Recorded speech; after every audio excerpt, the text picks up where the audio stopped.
गोकुल सौंदर्य, जिसे लिखे हैं अयोध्या सिंह उपाध्याय हरिहौद, जिसे NEP थर्ड सेम BCom के छात्रों के लिए रखा गया है। इसका सार यहाँ पर प्रस्तुत किया जा रहा है।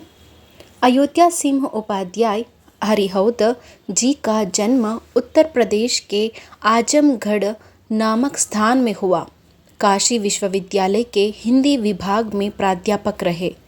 खड़ी बोली को काव्य भाषा के पद पर प्रतिष्ठित करने का श्रेय भी आपको ही है। प्रिय प्रवास की कथा वस्तु पौराणिक होने पर भी राधा और कृष्ण आदर्श मानव बनकर आधुनिक युग की विचारधारा को स्पष्ट करते हैं। वैदेही वनवास, चौके चौपदे, छुबते चौपदे, रसकलश आदि अन्य प्रसिद्ध रचनाएं हैं। कविता का आरंभ इस तरह है। दिवस का अवसान समीप था, गगन था कुछ लोहित हो चला। तरु शिखा पर थी अब राजती, कमलिनी कुल वल्लभ की प्रभा। इसका सार है। दिन समाप्त होकर सूर्यास्त का समय समीप था, जिससे आकाश लाल हो चुका था। पेड़ों की शाखाओं अर्थात डालियों पर चंद्रमा की चांदनी की चमक शोभा दे रही थी। अगली पंक्ति है। विपिन बीच विहंगम वृंद का कलनिनाद विवर्धितता हुआ, ध्वनिमयी विविध विहगावली उड़ रही नभमंडल मध्य थी। इसका सारांश है। उसी समय जंगल के बीच में पक्षियों के समूह दिखाई दी। उनके चहकने की आवाज़ चारों ओर फैल रही थी। उस समूह में अलग अलग पक्षी भिन्न भिन्न स्वर निकालते हुए आकाश में उड़ रहे थे। संध्या के समय था, इसलिए वे अपने अपने घोंसलों की ओर जा रहे थे। अगली पंक्ति है। अधिक और हुई नभ लालिमा, दश दिशा अनुरंजित हो गई। सकल पादप पुंज हरितिमा, अरुणिमा विनिमज्जित सी हुई। इसका सार है। जैसे जैसे समय बीत रहा था, डूबते सूर्य की लालिमा बढ़ती जा रही थी, जिससे दसों दिशा सुंदर दिख रही थी। सभी पेड़ पौधों की हरियाली अर्थात हरा रंग भी चमक रही थी और सूर्य का लाली अत्यंत सुंदर और ताजगी से भरपूर थी, जबकि संध्या का समय था। अगली पंक्ति है। झलकने पुलकनों पर भी लगी, गगन के तल की यह लालिमा, सरी सरोवर के जल में पड़ी, अरुणता अति ही रमणीय थी। अर्थात इसका सार है। सूर्य की लाली जो आकाश में फैली, वह नदी के तट पर फैली हुई रेत पर भी झलकने लगी थी। नदी तालाबों के पानी पर छाई हुई सूर्य की लाली चमक रही थी, जो दृश्य बहुत ही सुंदर था। अगली पंक्ति है। अचल के शिखरों पर जा चढ़ी, किरण पादप शीश विहरिणी, तरणि बिंब तिरोहित हो चला, गगन मंडल मध्य शनै शनै। इसका सारांश है। सूर्य की लालिमा पहाड़ों के शिखरों पर भी चढ़ गई और पहाड़ों पर उगे पेड़ पौधों के शीश पर भी डूबते सूर्य की लालिमा किरणें सज रही थी। आकाश मंडल में सूर्य का बिंब धीरे धीरे छिप रहा था। अगले की पंक्ति है।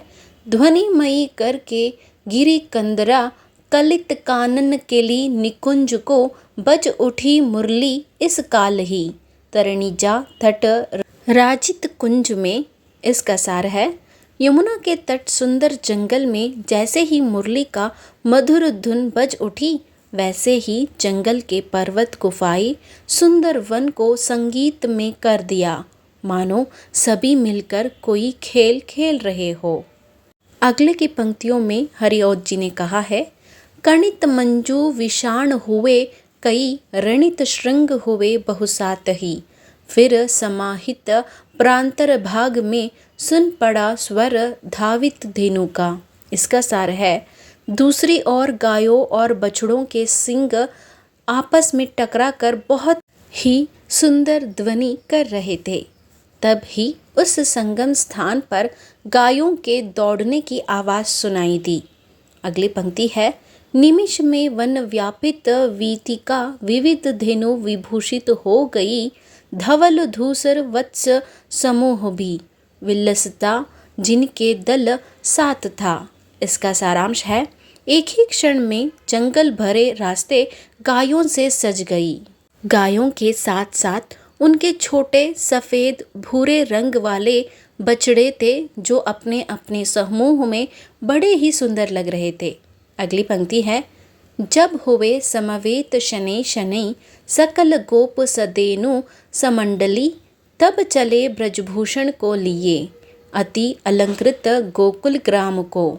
इसका सार है, जब सभी गोकुलवासी अपनी गायों के साथ धीरे धीरे इकट्ठे हो गए, तब वे ब्रजभूषण कृष्ण को लेकर सुंदर से सज धज कर स्वागत के लिए तैयार गोकुल गांव की तरफ निकल पड़े। अगली पंक्ति है, गगन मंडल में रज छा गई, दश दिशा बहुशब्दमयी हुई, विशद गोकुल के प्रति गेह में बह चला वर स्त्रोत विनोद का। इसका सार है, पूरा आकाश मंडल धूल से ढक गया, दसों दिशाएं सभी की शब्द ध्वनि से गूंजने लगी। विशाल गोकुल ग्राम के हर घर में खुशी की लहर दौड़ गई, हंसी खुशी की लहर वहाँ फैल गई। अगली पंक्ति है, सकल वासर आकुल से रहे, अखिल मानव गोकुल ग्राम के, अब दिनांत विलोकित ही भड़ी, ब्रज विभूषण दर्शन लालसा। इसका सार है, जैसे ही ब्रजभूषण श्री कृष्ण के आने की खबर सुनी तो पूरे गोकुल गांव के लोग दिन भर व्याकुल से रहे। उनके दर्शन हेतु रास्ता देखते देखते शाम हो गई और कृष्ण के दर्शन करने की लालसा अधिक बढ़ गई। अगली पंक्ति है, सुन पड़ा स्वर ज्यो कल वेणु का, सकल ग्राम समुत्सुक हो उठा, हृदय यंत्र निनादित हो गया, तुरंत ही अनियंत्रित भाव से। इसका सार है, गोकुलवासियों को जैसे ही मुरली की मधुर धुन सुनाई तो पूरे गोकुल गांव के लोग खुशी से उत्सुक हो गए। वे जैसे बेकाबू हो गए और मानो उनका हृदय रूपी यंत्र खुशी के मारे झंकृत हो गया, अर्थात अनियंत्रित हो गया।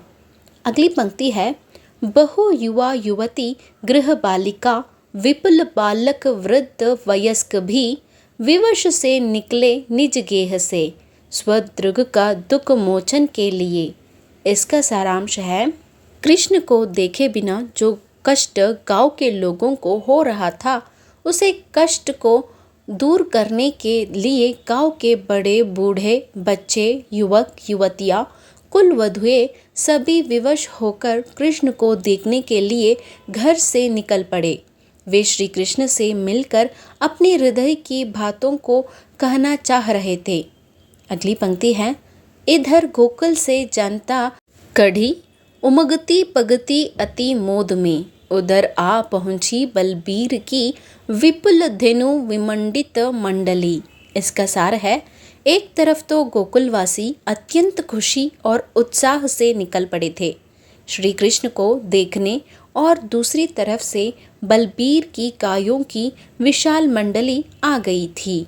अगली पंक्ति है, ककुभ शोभित गोरज बीच से, निकलते ब्रज वल्लभ यो लसे, कदन ज्यो करके दिशी कालिमा, विलसता नभ में नलिनीश है।